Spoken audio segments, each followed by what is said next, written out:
Today in this brief video, we're going to look at some of the body language cues from the first presidential debate of 2024. Now, there are a lot of people doing these videos, so I'm going to hit about 3 or 4 small things that I'm thinking will be very interesting for you. So if you're ready, let's get going. So let's now welcome the candidates to the stage. Vice President Kamala Harris and President Donald Trump.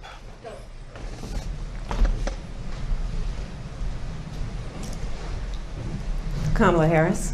Let's have a good debate. Nice to see you. Have fun. Thank you. Welcome to you both. It's wonderful to have you. It's an honor to have you both here tonight. Notice in this first clip that President Trump doesn't look like he wants to shake hands with Vice President Harris. As they walk out on stage, notice that President Trump's eyes are actually down and going towards his podium. It looks as though that's where he wants to go, whereas Vice President Harris's eyes are locked on him, and she's intending to be very assertive and aggressive in this. But you can see how the trajectory of his eyes are simply on the podium, whereas hers is the objective to meet him face to face. Now watch her feet. There's a little bit of a side shuffle here. It looks as though she's trying to figure out which way President Trump is going to go around the podium, and when she realizes he's going to the back of the podium, instead of coming straight to her, she diverts for a second and then sidesteps to go around the back. Kamala Harris. Let's have a good debate. Nice to see you. Have fun. Thank you. So the first interaction was very uncomfortable. Clearly, he was going to get behind the podium and just completely ignore the idea of the pleasantries of the handshake. But she's obviously been coached to go and make direct contact. Now, this is where it gets interesting. I want you to notice that right from the beginning, the question is asked about whether or not the economy is any better on people and on families than it was 4 years ago. And I want you to see how many times Vice President Harris diverts from the question and doesn't actually answer the question. I want to begin tonight with the issue that voters repeatedly say is their number one issue, and that is the economy and the cost of living in this country. Vice President Harris, you and President Trump were elected 4 years ago, and your opponent on the stage here tonight often asks his supporters, are you better off than you were 4 years ago? When it comes to the economy, do you believe Americans are better off than they were 4 years ago? So I was raised as a middle-class kid. I believe in the ambition, the aspirations, the dreams of the American people. We know that we have a shortage of homes and housing. We know that young families need support to raise their children.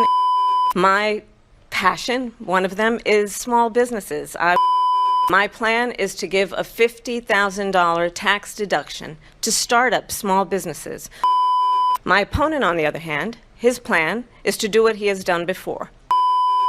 The backs of middle-class people paying for tax cuts for billionaires.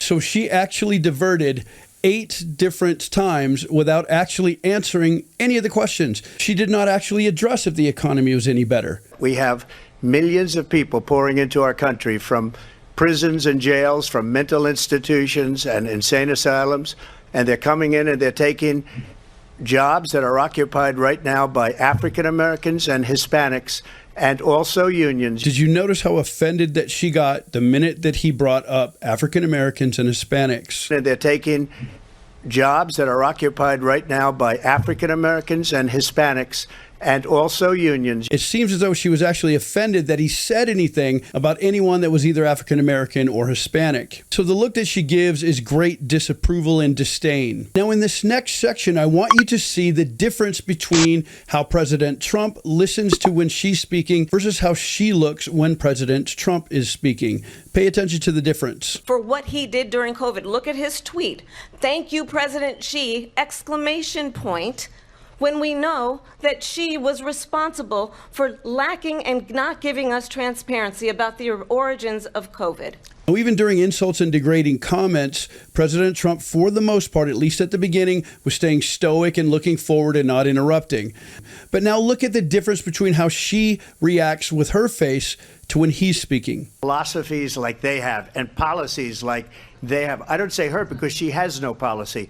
Everything that she believed. Now look at this picture right here. This is arrogance. Notice the flared nostrils. This is the pulling in of air when you're feeling a little bit prideful and a little bit arrogant, and her chin goes way up. This is actually one of about 2 or 3 faces that she makes that are very condescending and dismissive while he's speaking. 3 years ago and 4 years ago is out the window. She's going to my philosophy now. In fact, I was going to send her a MAGA hat. The reason why I stopped there is it just made me laugh with her reaction to him sending her a MAGA hat. It was very much shock and surprise, like, what are you talking about?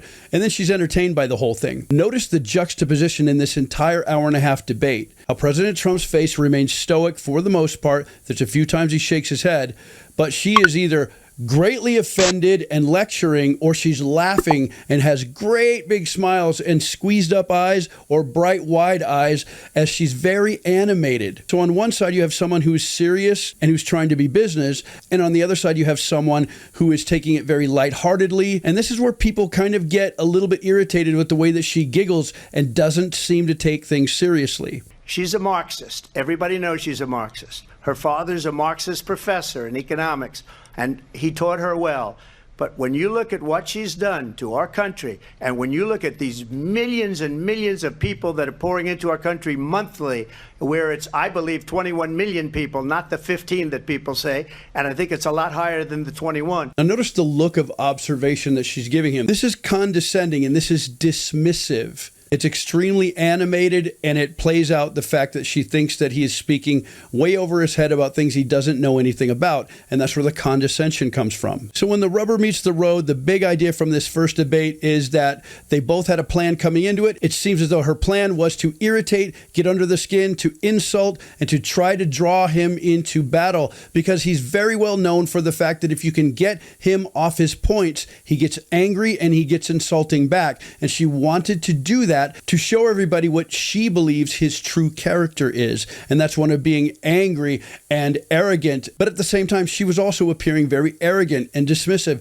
condescending. There's the lecturing face and then the hysterical laughter face. So for the most part, if you were to ask me, I would say this likely didn't move the needle at all in either direction. All right, guys, if you're still here, do me a favor, click on one of these other videos. I'll be back very soon in the next one. See you then.